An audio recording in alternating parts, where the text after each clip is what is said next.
ዘፋኝ ነው ብሎ በእውነት ቴዲ አፍሮን በዛ መወሰን ፌር አይመስልም። እኔ ፌር አይደለም። በየአልበሙ ያሉትን መልእክቶች ደግሞ ስትሰሙ ወንጌል ናቸው። ወንጌል ማለት ያ ነው። ስለ ፍቅር ያሸንፋል። በቃ ፍቅር ማን ነው? ፍቅር ኢየሱስ ነው። ፍቅር እግዚአብሔር ነው። የወንጌሉን መልእክት ነው ይሄ ወጣት ሲያቀርብ ነው። ስለዚህ ዶክተር ቴዎድሮስ ካሳሁን በአገራችን ታሪክ ውስጥ በጣም በትልቅ አክብሮት ታሪክ የምታስታውሰው ሰው ነው። ነፍሰ ገዳዮች ጋር እንዲህ የሚጋፈጥበት ምክንያት ስለ ሕዝብ ፍቅር ነው። እንዲህ አይነት ሰው ቶሎ አይከሰትም። ይሄ ዛሬ የምታዩዋቸው ፓስተር ገሌ ነብይ ከሌ ነኝ የሚለው በተለይ ይሄ ነብይና ሐዋርያ የሚባሉ ወሮበላዎች እነሱን ተዋቸው። በፕሮቴስታንት ያለው የሚሰጥ ማንኛውም ዜማ ከአጋንንት ነው፣ ከክፉ ነው፣ ደግሞም ኃጢአት ነው። ለመንግሥተ ሰማያት ያልተዜመ ማንኛውም ዜማ ለምድር የተዜመ ዜማ ሁሉ ኃጢአት ነው። ዘፈን ለዲያብሎስ የሚቀርብ እርኩስ መስዋዕት ነው። ዘፈንን የሚዘፍንም ይሁን ዘፈንን የሚያደምጥ ሁለቱም ኃጢአትን ሰርተዋል። ለዚህ ነው መጽሐፍ ቅዱስ ዘፋኝ መንግሥተ ሰማያትን አይወርስም የሚለው። ዘፈን ኃጢአት ነው ብዬ ስናገር ግራ የተጋባችሁ አዳዲስ ክርስቲያኖች ብትኖሩ ወደ ጌታ ወደ ኢየሱስ ክርስቶስ የፍቅር መንግሥት ገና አዲስ ሆናችሁ የመጣችሁ መጽሐፍ ቅዱሳችን በገላትያ ምዕራፍ 5 ላይ የሚናገረው እውነት ነው። ሀገርም ፍቅር ሲሆን ስለ እናት ፍቅር፣ ስለ ሚስትም ይሁን ስለ ልጅ፣ በአጠቃላይ ስለ የትኛውም አይነት ሁኔታ ዜማ ባለው መንገድ የተዜመ ተቀነቀነ ማንኛውም ነገር ከአጋንንት ነው፣ ከክፉ ነው፣ ደግሞም ኃጢአት። አዳዲስ ክርስቲያኖች አንዳንድ ሰዎች ዘፈን ለእንደዚህ ከተዜመ ኃጢአት አይደለም፣ ለእንደዚህ ከተዜመ ኃጢአት ነው ብለው የሚሰብኳችሁ ሐሰተኛ አስተማሪዎች እና ሐሰተኛ ሰዎች መሆናቸውን በዚህ አጋጣሚ ለመናገር ፈልጋለሁ። ለራሳቸው ምኞት ሲሉ የእግዚአብሔርን ቃል እያጣመሙ በውሸት እየተናገሩ እንደሆነ በዚህ አጋጣሚ መናገር ፈልጋለሁ። ስለዚህ ዘፈን ኃጢአት አይደለም ብሎ የሚያመቻምችና ኮምፕሮማይዝ የሚያደርግ በሙሉ ሐሰተኛ አስተማሪ፣ ሐሰተኛ ምስክር መሆኑን በዚህ አጋጣሚ ለእናንተ መናገር ፈልጋለሁ። በያዛችሁት ወንጌል በያዛችሁት ቃል ላይ ጽኑ። ዘፈን ኃጢአት ነው።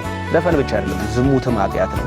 እርኩሰት፣ መዳራት፣ ጣዖትን ማምለክ፣ ሟርት፣ ጥል፣ ክርክር፣ አድበኝነት፣ ቁጣ፣ ዘፋኝነት፣ እነዚህን የመሳሰሉትን የሚያደርጉ የጌታን መንግሥት እንደማይወርሱ ይናገራል። የሆነ የድሮ ኢትዮጵያ ናፋቂ ከሆነ ሰውየው ከዛ ቆሞ ነው የሚዘፍነው። የፊት ኢትዮጵያ ናፋቂ ከሆነ ደግሞ ከፊት ኢትዮጵያ ቆሞ ነው የሚዘፍነው። የፊት ኢትዮጵያን አይቶ የሚዘፍን ሰው ካለ ወይ የሚገጥም ሰው ካለ እርግጠኛ ነኝ በታሪክ የሚመኩት አይወዱትም። ኢትዮጵያ ታላቅ ነው የሚሉት አይወዱትም።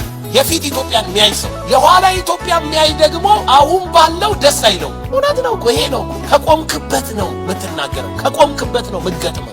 ዶክተር ዘማሪ ደረጀ ከበደ አሁን ላይ አማኝ ነው፣ ጴንጤውን ማህበረሰብ ይወክላል ማለት ግን እንችላለን? ከዶክተሩ በሚወጡና በሚሰራጩ መልእክቶች አሁን ላይ በጣም ቅዱሳን ግራ እየተጋቡና እየተደናገጡ ይገኛሉ። በዘፈኑ ዓለም የት ይደርሳሉ የተባሉትን እነ ጥበቡ ወርቅዬን፣ ዘሪቱ ከበደ፣ ጂጂ፣ ተፈራ ነጋሽን በፍቅሩ ማርኮ ዘፋኝነትን ነጥቆ ከጨለማው መንግሥት ገዢ ሉሲፈር ሽርጉድነት ወደ እግዚአብሔር ቤት እንዲመጡና እግዚአብሔርን እንዲያገለግሉ ያደረጋቸው ኢየሱስ ነው። ይህ ፍቅር ዛሬም አልበረደም። ይህ ፍቅር ዛሬም ለትውልዱ ይገለጣል። ይህ ፍቅር ዛሬም ትውልዱን ያስመልጣል። አንዳንድ ሰው ይከራከራል። ዘፈን ኃጢአት ነው አይደለም ብሎ ይከራከራል። እና ዘፈን ኃጢአት ላለመሆኑ ለማስረዳት ያልሄደበት የግሪክና ዕብራይስጥ ቃል የለም። ከዛ ግማሹ ደግሞ ኃጢአት ነው ብሎ ደግሞ ሌላ ግሪክና ዕብራይስጥ ይመዛል። ቀላል ነው። ዘፈን ለእግዚአብሔር ክብር ያመጣል አያመጣም ነው እኮ።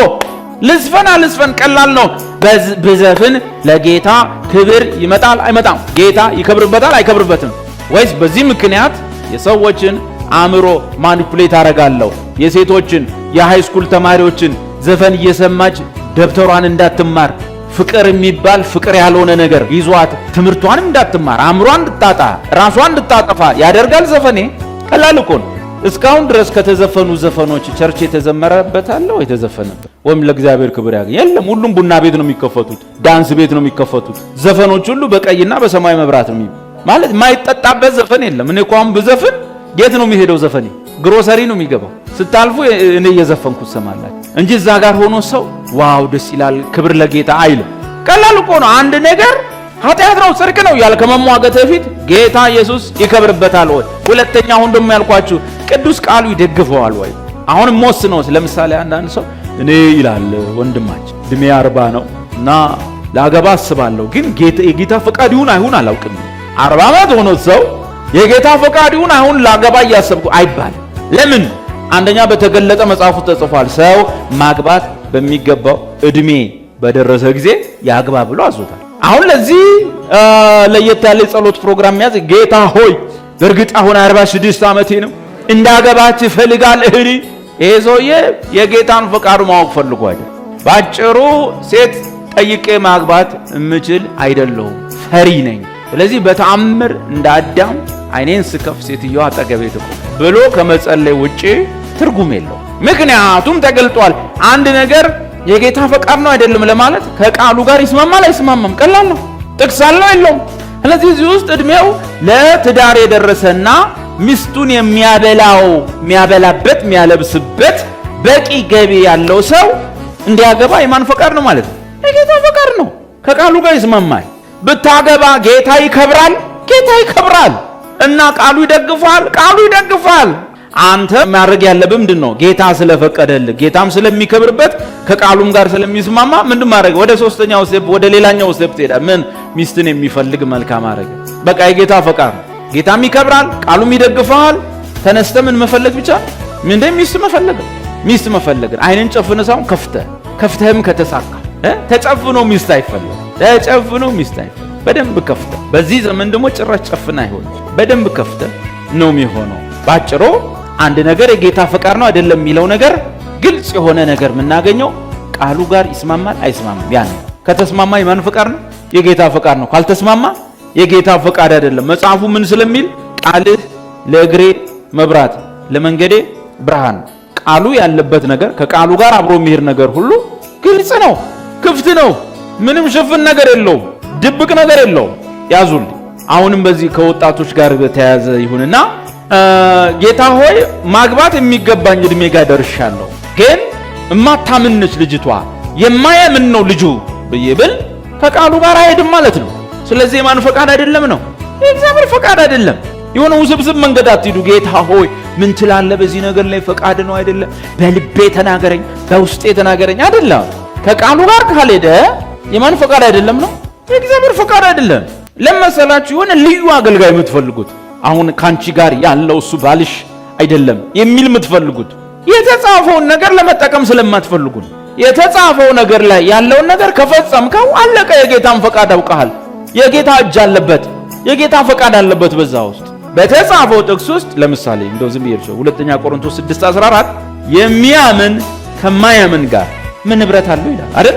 ክርስቶስ ከቤልሆር ጋር ማለት ዓለማውያንን ከሚገዛው ዓለማዊ መንፈስ ጋር ዲሞን ጋር ምን ተካፋይነት አለቀ። ስለዚህ ወድጃት ነው ወድጀው ነው ምናምን አይሰራም ማለት ነው። የሚያምን ከማያምን ጋር ምን ህብረት አለው ካለ ከማያምን ጋር ህብረት መጀመር የማን ፈቃድ አይደለም ነው? የጌታ ፈቃድ አይደለም። ምንም ማካበድ ማወሳሰብ አያስፈልገው፣ ቀላል ነው ማለት ነው። እና ሶስተኛው ውሳኔያችሁ ወይም ድርጊታችሁ የምታረጉት ነገር ለውስጣችሁ ሰላም ይሰጣል ወይ? ውስጣችሁ ሰላም ይሰጣችኋል ወይ? ለጌታ ክብር የሚሆን ነው። ቃሉ ደግፎታል። ሶስተኛውና የምታጸናበት ነገር ደግሞ ውስጤ በዚህ ነገር ላይ ሰላማዊ ነው፣ ሰላም ይሰማኛል። በጣም የምትታወቅ ከሆነ ትንሽ ጊዜ መስጠት ጥሩ ነው። ጌታ ይሄ ነገር ለአንተ ክብር ያመጣል፣ ቃልህም ይደግፈዋል፣ ግን ደግሞ በውስጥ ያለው መንፈስ ጋር ደግሞ ደስ የማይል ስሜት እየተሰማኝ ያን ጊዜ ምን ያስፈልጋል? በመካከለኛ ልብ ላይ ሆኖ ለጥቂት ጊዜ መቆየት። ምን ማለት ነው? ለምሳሌ መካከለኛ ልብ ላይ ሆናችሁ በእግዚአብሔር ፈቃድ ላይ መጸለይ ካልቻላችሁ፣ አንድ ጽንፍ ላይ ሆናችሁ የምትጸልዩ ከሆነ ትክክለኛ መልስ ማግኘት አትችሉም። የመንፈስን ምስክርነት ማግኘት አትችሉም። ይህም በቀላል ላስረዳችሁ። ለምሳሌ በጣም ማግባት ትፈልጋለህ፣ ከዛ ላይ የሆነች ቆንጆ ልጅ አየህ፣ እንድታገባ የጌታ ቃል ይፈቅድልሃል? አዎ። ለጌታ ክብር ይሆናል? አዎ። ሶስተኛውን ምስክርነት ለማግኘት ግን በጣም ማግባት ስለፈለክና ልጅቷ አንተ ስለሰፈርካት አንደኛ ስለሆነችልህ ከዛ በኋላ እዚች ላይ ስትጸልዩ መጠንቀቅ። ምን ማለት ነው? የወሰንከውን ውሳኔ እግዚአብሔር ፊት አታቅርበው። በቃ ወደሃታል፣ ደንግጠሃል። ከዛስ በኋላ እያማረች ነው። ጌታ እሺ እንዲልህ ነው የምትፈልገው። ከዛ ትጸልያለህ። በነገራችን ላይ ጌታ እሺ እንዲልህ ፈልገህ ጌታ ሆይ ምን ትላለህ ብለህ ብትጠይቀው አይሆንም ቢልህ ምን እንደምትል ታውቃለህ? ይሄ ጠላት ድምጽ ነው። በደንብ አሰማ። ትክክለኛ ድምጽ ቢመጣም አታረጋግጥ። ስለዚህ ጌታ ፊት የሆነ ነገር ላይ ፈቃዱን ለማወቅ ስትፈልግ እምቢም እሺም ላለማለት በመጣው ጥያቄ እምቢም እሺም ላለማለት መሃል ላይ ሆነ ካልጸለቅ ትክክለኛ መልስ አታገኝ። እህቶች የሆነ ሰንበዲ ሲመጣ ስታይ ዋው በስማ ዋው ቁመት ዋው ደረት ዋው ትከሻ እህቴ ምናምን አይ ላቭ ዩ ምናምን ጌታ ሆይ ምንድነው እዚህ ጉዳይ ላይ ያንተ ፈቃድ ነው ብላችሁ አጸል ዋው ካልሽ በኋላ መጸለይ ይቀባል። የጌታን መልስ በትክክል መስማት ገለልተኛ በመሆን ጌታ ሆይ ጠይቆኛል፣ ጥሩ ልጅ ነው፣ ምንም የጎደለው ነገር የለም፣ ግን እኔ አሁን እሺ ማለትም እምቢ ማለትም አልፈልግም፣ አንተ ምን ትላለህ? ያን ጊዜ ነው ትክክለኛው ምስክርነት ይመጣ። አለበለዚያ በሰውየው የሆነ ነገር ከተሳብሽ በኋላ እሺ እንዲልሽ 90% ካዘነብሽ በኋላ እዛ ጌታ ኢየሱስ አይሆንም ካለሽ ኢየሱስ ማንን? ኢየሱስን። የጠላት ድምጽ ነው። ኢየሱስ አውሬው ነው፣ እባቡ ነው። ማንን? ጌታዬ። ወይ ደግሞ ሰውየው ሲጠይቅሽ ምኑም ማያምርሽ አንቺ የሳልሽው አይነት ሰው የህንድ አክተር ማይመስል ንጹህ ኢትዮጵያ በጤፍ ያደገው ማለት ነው። ይሄ ውልጭምጭም ያለው ኢትዮጵያዊ ጠየቀሽ ልበል እና ብዙም አላማርሽ፣ እስቲ ልጸልይበት አለ። መሐለኛ ልብ ላይ ካልሆንሽ እንደዚህ እምቢ ያልሽው ማለት ነው። ወይ ጌታ እንደው እምቢ ባለኝ ጌታው እንደው እምቢ በለኝ እያልሽ ብትጸልይ ጥሩ አይመጣም። ትክክለኛ መልስ አሰብ። ጌታ ሆይ እንዲህ እየጠየቀኝ ነው፣ ግን እኔ ውስጤ ምንም ደስተኛ አይደለም፣ በቃ ሰውየው ምንም አያምርም እና ባልሽ ነው ቢልሽ እንኳን በኢየሱስ ስም አውቃለሁ የጠላት ድምጽ ነው። አሁንም እሺም ቢልሽ እምቢም ቢልሽ የጠላት ድምጽ ነው። መሃል ቤት ትሆኛለሽ። የውስጥ ምስክርነት ያ ነገሩ ለውስጥ ሰውነት የምታረገው ነገር ቢዝነስ ሊሆን ይችላል፣ ልትሰራ ያሰብከው ትዳር ሊሆን ይችላል፣ የአንዳች የሆነ ነገር ሊሆን ይችላል፣ ትምህርት ሊሆን ይችላል። ለጌታ ክብር ያመጣል፣ ቃሉም ይደግፈዋል፣ ግን በውስጥ ሰላም ይሰማዋል። ያ የውስጥ ምስክርነት መጽሐፍ ቅዱስ መንፈስ ቅዱስ ለመንፈሳችን ምን ያደርጋል ይላል? ይመሰክርልናል ይላል። የውስጥ ሰላም በጣም ወሳኝነታል። እህቶች ሰውየው ምንም አይነት መልአክ ይምሰል፣ አንድ እማታፈቀው ከሆነ እማትወጂው ከሆነ ትዳር ወሳኝ ነው፣ ግን እሺ አለ ማለቱ ወይም መቆየቱ መጸለዩ ጥሩ ነው። ጌታው እሱን ማፈቅርበት ልብስ። ለሴት ልጅ ከማትወደው ከማታፈቅረው ጋር መኖር ከባድ ፈተና ነው። በስራም ጉዳይ ላይ እንደዚሁ ጌታ ሆይ ውስጤ ቅር ብሎታል፣ ምን ደስ አልተሰኘውም፣ ይሄ ነገር ምናምን ደስ የማትሰኙበት ከሆነ ትንሽ ቆዩ። የሆነ ቢዝነስ ልጀምር አስቤያለሁ፣ ውስጤ ግን እምቢ ያለኝ ምናምን።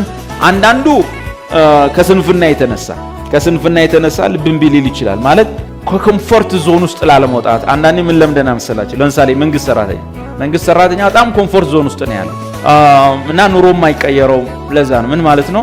ኮምፎርት ዞን ማለት የወር ደሞዝ ትመጣለች። የወር ደሞዝ ማለት ራዕይ እንዳይኖርህ የሚያደርግ ማለት ቪዥን እንዳይኖር ኮምፎርት ዞን ነው። በቃ በወር እንደሚመጣ ታውቀዋለህ። ለመብላት ለመጣት ለመልበስ በቂ ነው።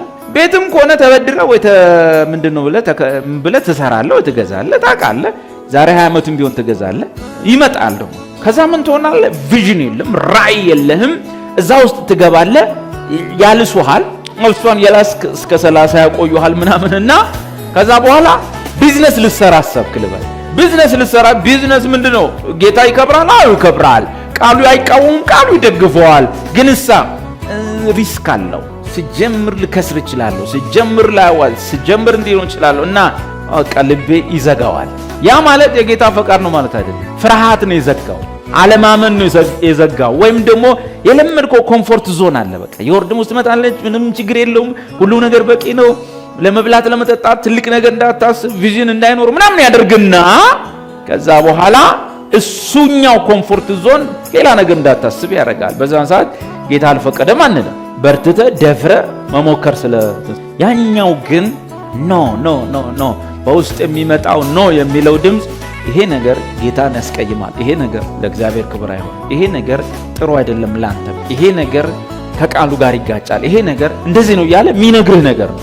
እሱኛውን መስማት፣ ትንሽ መቆየት፣ ትንሽ መረጋጋት፣ እንደገና መጸለይ፣ እንደገና መስማት፣ እንደገና ማረጋጋት፣ እንደገና ማጽናት ጠቃሚ የውስጥ ነገር የምንለው እሱን ነው። በተረፈ ግን ሰው በባህሪው ፈሪ ስለሆነ ሰው በባህሪው አዲስ ነገር ለመልመድ ስለሚቸግረው እነዚህ ነገሮች ጌታ አልፈቀዳቸውም ብለን እጅ አጣጥፈን ሰነፍ እንድንሆንም አይደለም። ብቻ ባጭሩ ማናቸውም ነገር የጌታ ፈቃድ ነው የምንለው በዛ ነገር ማን የሚከብር ከሆነ ኢየሱስ የሚከብር ከሆነ፣ ኢየሱስ ማይከብር ከሆነ የጌታ ፈቃድ አይደለም። ማናቸውም ነገር የጌታ ፈቃድ ነው የምንለው የመጽሐፍ ቅዱስ ወይም የቃሉ ምን ሲኖረው ድጋፍ ሲኖረው መጽሐፍ ቅዱስ ከፈቀደ። ሶስተኛውና ደግሞ ማጽኛው በልባችን ውስጥ የሚመጣ ምስክርነት ወይም መንፈስ ቅዱስ ለመንፈሳችን የሚናገረው ምስክርነት ነው።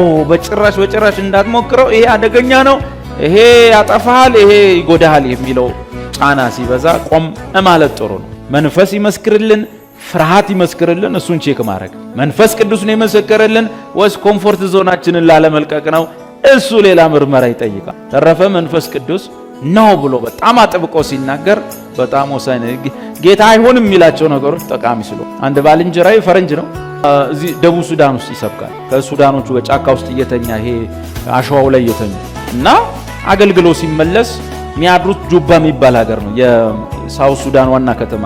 ሄዶ እዛ ሪሞት ውስጥ ይሰብኩና ማታ ይሄ ትራክተር አለ፣ ሳር ምናምን የሚጫንበት ትራክተር፣ እሱ ላይ ተጭነው ከፍለው ተጭነው ከዛ ገጠር ውስጥ ከሚሰሩት ጋር ወደ ከተማ ገብቶ ከዛ አንድ ቀን አገልግሎ ሲመለስ ትራክተሩ በሙሉ ተጭኗል፣ ሰው ሞልቷል እና የትራክተሩን የሚነዳው ምንም ማድረግ አልችልም አሉ። አዘኑ። በቃ እንዴት ልንሆን ነው? እዚህ ጫካ ልናድር ነው? በጣም አዘኑ። ትራክተሩ ቀድሞ ህዝብ ጭኖ ሄደ። እዛ መንገድ ላይ የቆዘሙ እያለ አንድ ደራሽ መኪና መጣና ግቡና ልውሰዳቸው አለ። ገቡ። ሲሄዱ ያ ትራክተር እዛ ጁባ መግቢያው ላይ ገደል ውስጥ ገብቷል። ህዝብ እዚህ ጋር ወንድማችን ግን በቃ ከፍቶት ለምን ከፍዬ አልሞትኩም ብሎ ማለት ነው። እግዚአብሔር ነው የሚላቸው ነገሮች ሁሉ ወጪ ብታወጣባቸው ምንም ችግር የለው፣ ቢቀሩ ይሻላል፣ ቢከስሩ ይሻላል። እናመሰግናለን ኢየሱስ አባት፣ ክብር ሁሉ ለአንተ ይሆን፣ ታላቅነት ለአንተ ይሆን።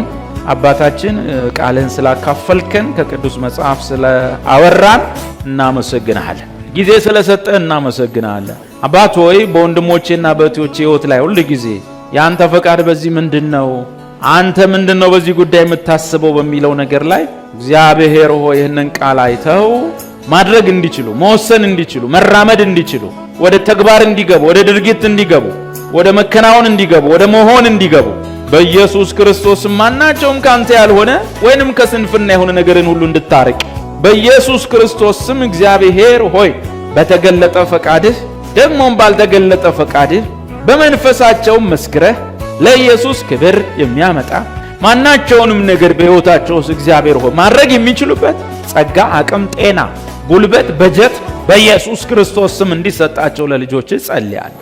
አባቴ ሆይ ሁል ጊዜ ይህን ነገር እንድታለማምዳቸው፣ ከዚህ ተነስተው ማድረግን እንዲችሉ፣ ከዚህ ነገር ተነስተው መስማትን እንዲችሉ፣ መሄድን እንዲችሉ፣ መከናወንን እንዲችሉ፣ ነገርን ማቀናትን እንዲችሉ፣ ጀምረው መጨረስን እንዲችሉ በኢየሱስ ክርስቶስ ስም እንደዚያ እንዲሆንላቸው ጸልያለሁ። አባ ቅዱስ አባት መጽሐፍ እንደሚል ለእኛስ ሁሉ ነገር ከእርሱ የሆነ እኛም ለእርሱ የሆንን አንድ አምላክ አብ አለን። ያ ሁሉ ነገር ደግሞ የሆነበት ሁሉ በእርሱ በኩል የሆነ አንድ ጌታ ኢየሱስ አለን እንደሚል ቅዱስ አባቶ ሁሉ ካንተ ነው፣ ሁሉ በልጅ ነው። እዚህ ውስጥ ባለ ወይም ካለ ወንድሜ ወይም እህቴ የሆነ ነገር የለም። ከወንድሜ የሆነ የለም፣ ከእህቴ የሆነ የለም፣ በወንድሜ የሆነ የለም፣ በእህቴም የሆነ የለም። ሁሉ ካንተ ነው፣ ሁሉ በወልድ ነው። እግዚአብሔር አባቴና አምላኬ ሆይ ነገሩ እንዲህ ከሆነ ሁሉ ካንተ ሁሉ በልጅ ከሆነ ለወንድሜ የሚሆነው ነገር፣ ያሰብክለት ነገር፣ ያየህለት ነገር በሚቀጥሉት ቀናት፣ በማይባክኑ ሳምንታት፣ በማይባክኑ ወራት ያንተ እጅ እንዲገለጽ ጸለይ ከሆነ ለእህቴ ያየህላት እግዚአብሔር የወሰንክላት ሁሉ ካንተ አይደለምን? ሁሉ በልጅ አይደለምን? ከእርሷ የሆነ የለም፣ በእርሷ የሚሆን የለም። ካንተ ከሆነ በልጅ ከሆነ እግዚአብሔር ነገር እንዲቸኩል ጸልያለሁ፣ ነገር እንዲፈጥን ጸልያለሁ። በኢየሱስ ስም ካንተ የሆነው ይሆን፣ በአንተ የሆነው ይሆን፣ ለክብር የሚሆነው ቃልህን ለማጽናት የሚሆነው፣ ለምስጋና የሚሆነው፣ ለመዝሙር የሚሆነው፣ ለምስክርነት የሚሆነው፣ ለተአምር የሚሆነው፣ ለሞገስ የሚሆነው በኢየሱስ ክርስቶስ ስም እንዲሆን እጸልያለሁ። ካንተ የሆነው እንዲሆን ጸልያለሁ። በልጅ የሆነው እንዲሆን ጸልያለሁ። ካንተ ከሆነ በልጅ ከሆነ ወንድሜ ስለምን ልቡ ይዝላል? እህቴ ስለምን ልቧ ይዝላል?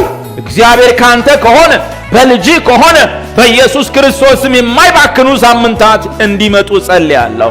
የማይከስሩ ወራት እንዲመጡ ጸልያለሁ። እግዚአብሔር ሆይ የማይከስሩ ዓመታት በኢየሱስም ለወንድሜ በኢየሱስም ለእህቴ እንዲሆን ጸልያለሁ። ኢየሱስን አክብረው ቅዱስ አባት፣ ልጅን አክብረው ቅዱስ አባት። የቃልህን ነገር በወንድሜ ላይ ፈጽመ፣ የቃልህን ምክር በእህቴ ላይ ፈጽመ። ወልድን አክብረው፣ ልጅህን አክብረው። በኢየሱስ ስም እንደዚያ ይሆን። በኢየሱስ ስም እንደዚያ ይሆን። በኢየሱስ ስም እግዚአብሔር የሚባክን ቀን አይምጣ፣ የሚከስር ቀን አይምጣ፣ የሚከስር ዓመት አይለፍ። በኢየሱስ ስም እግዚአብሔር ቀኑ ሁሉ የተዋጀ ይሆን። ወራቸው ሁሉ የተዋጀ ይሆን።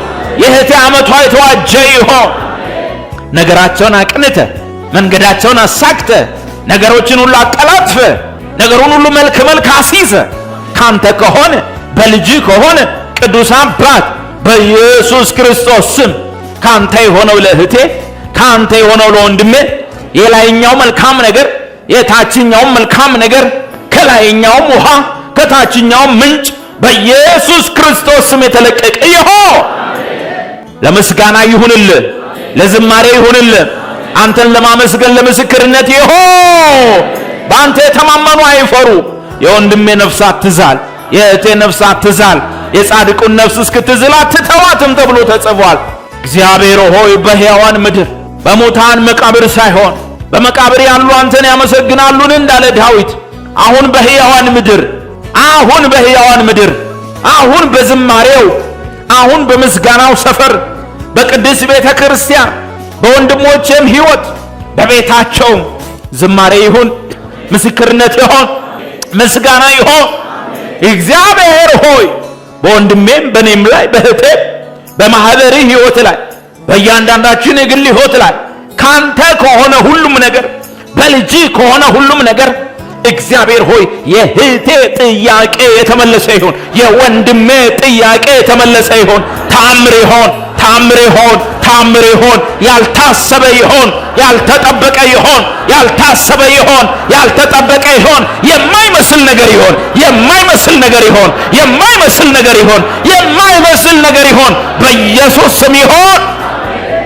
በጌታዬ በመድኃኒቴ በኢየሱስ ክርስቶስ ኃያል ስም እግዚአብሔር አባት የሚባክን ቀን አይኖር፣ የሚባክን ሳምንት አይኖር፣ በከንቱነት የሚያልቅ ዓመት አይኖር፣ በወንድሜ ሕይወት ላይ አይኖር፣ በእህቴ ሕይወት ላይ አይኖር። ዝም ብሎ ዘመን አይቸኩል አባ፣ ዝም ብሎ ቀን አይቸኩል አባ፣ ዝም ብሎ ዓመት አይለቅ አባ። ተከናወኑ በኢየሱስ ስም፣ ይቅናላችሁ በኢየሱስ ስም፣ ይፍጠን በኢየሱስ፣ ይቸኩል በኢየሱስ ስም፣ ይፍጠን በኢየሱስ ስም፣ ይቸኩል በኢየሱስ ስም። ቅዱስ አባት ሁሉ ካንተ ከሆነ ሁሉ በልጅ ከሆነ ነገር ይፍጠን። ካንተ የሆነ ይውጣ፣ በልጅ የሆነ ይምጣ። በኢየሱስም ከላይ ይውረድ፣ ከብርሃናት አባት ይውረድ፣ ከሰማያት ይውረድ፣ ከላይ ይውረድ። በኢየሱስ ክርስቶስ ስም ይሁን። አባ በራሳቸው ሁኔታ ተነስተው ከራሳቸው ካሉበት ነገር ተነስተው ከአቅማቸው ተነስተው ከሀብታቸው ማነስ ተነስተው ከእውቀታቸው ማነስ ተነስተው ከራሳቸው ተፈጥሮ ተነስተው እግዚአብሔር ሆይ የኔስ ነገር ለደስታ አይሆንም ያሉ ይፈሩ በኢየሱስ ስም።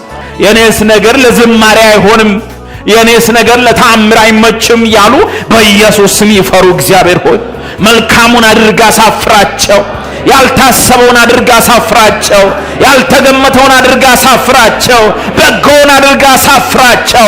ተአምር አድርጋ አፋቸው ላይ እጃቸውን ይጫኑ በኢየሱስ ክርስቶስ ስም ይሁን ይሁን። በጌታዬ በመድኃኒቴ በኢየሱስ ስም ላይ ባለ ስልጣን ይሁን።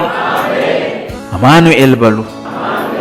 አማኑኤል አማኑኤል አማኑኤል ኃያል አምላክ ከኔ ጋር በሎ። ብርቱ አምላክ ከኔ ጋር በሎ። ኃያል አምላክ ከኔ ጋር በሎ። ብቻዬን አይደለሁም በሎ። ሰማይ ከኔ ጋር ነው። እግዚአብሔር ከኔ ጋር ነው። መልአኩ ከኔ ጋር ነው። ቃሉ ከኔ ጋር ነው በሎ። አውጁ አውጁ አውጁ። ሰማይ ከኔ ጋር ነው በሎ። ብቻዬን አይደለሁም። እግዚአብሔር ከኔ ጋር፣ እግዚአብሔር በኔ ዘንድ፣ እግዚአብሔር በኔ ውስጥ። ብቻዬን አይደለሁም። ሰማይ ከኔ ጋር፣ እግዚአብሔር ከኔ ጋር፣ መልአኩ ከኔ ጋር፣ ቃሉ ከኔ ጋር፣ መንፈሱ ከኔ ጋር፣ ተስፋው ከኔ ጋር በኢየሱስ ስም አማኑኤል በሎ። አማኑኤል አማኑኤል አማኑኤል አማኑኤል በሎ። አማኑኤል አማኑኤል። ብቻዬን አይደለሁም። ብቻዬን አይደለሁም። ሰማይ ከኔ ጋር፣ እግዚአብሔር ከኔ ጋር፣ ልጁ ከኔ ጋር፣ መንፈሱ ከኔ ጋር፣ ቃሉ ከኔ ጋር፣ መልአኩ ከኔ ጋር በኢየሱስ ስም አሜን። ይቸኩል በኢየሱስ ስም ይፍጠን። በኢየሱስ ስም የሚያልፍ ቀን አይኖር። ዘመኖች በከንቱ አይቸኩሉ። እድሜ እንደ ሸማኔ መወርወር አይሩጥ።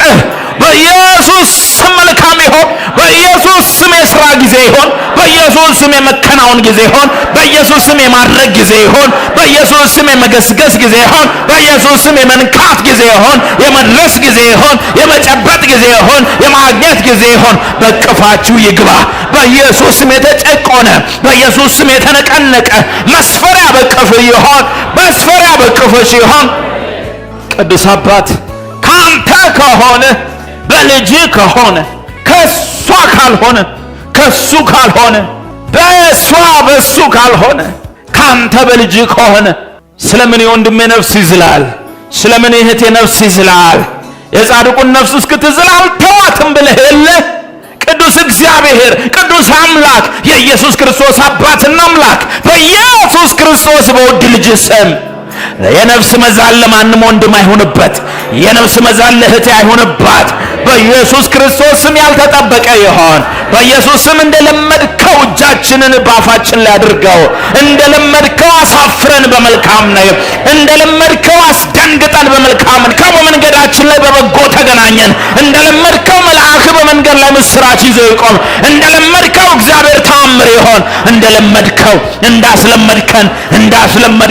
እንዳስለመድከን ሰርፕራይዝ ይሆን። ሰርፕራይዝ ይሆን። ያልተጠበቀ ይሆን። እንዳስለመድከን ተአምር ይሆን። ተአምር ይሆን። ተአምር ይሆን። ተአምር ይሆን። እስክታፍሪ ድረስ እግዚአብሔር ይርዳሽ። በተናገርሽው እስክታፍሪ ድረስ እግዚአብሔር ይርዳሽ። በህሊናሽ በተመላለሰው ነገር ላይ እስክታፍሪ እግዚአብሔር ያስገርምሽ። ያንተን ስንፍና፣ ያንተን የስንፍና ሐሳብ፣ ያንተን የስንፍና ንግግር የሚያሳፍር እግዚአብሔር ረዳኝ ብለህ በዛ አፍ እንድትናገር የሚያደርግ የእግዚአብሔር ምሕረት በቤት ይግባ። የእግዚአብሔር ምሕረት በመንገድ ይውጣ።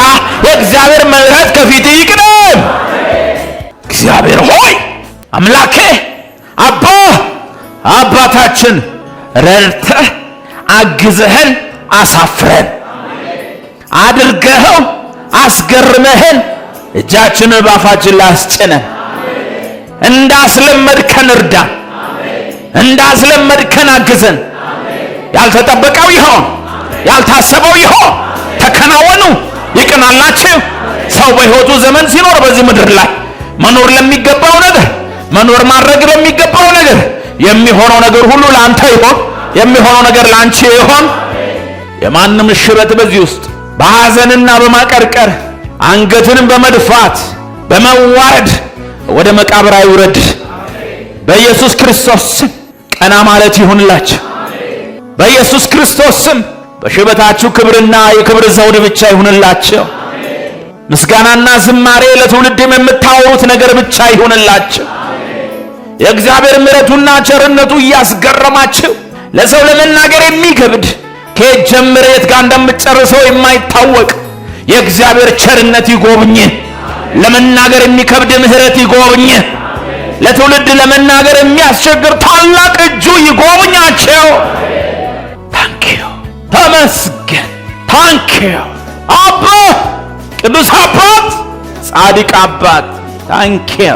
ተባረክ ተባረክ ተመስገን። አባ አባ ተባረክ ታንኪዩ። ክብር ይግባ አባቴ አባ ጻድቅ አባት ቅዱስ አምላክ እግዚአብሔር አባታችን አምላክ አባታችን መለኮት አባታችን ተባረክ። ስምህ ይመስገን። ለሁላችንም ለኪሳራ ለማይሆኑ ሳምንታት ለኪሳራ ለማይሆኑ ዓመታት የሚሆን ምሕረት የሚሆን ጸጋ የሚሆን ሰላም በጌታችን በኢየሱስ በኩል ለሁላችንም ይሆን። አሜን።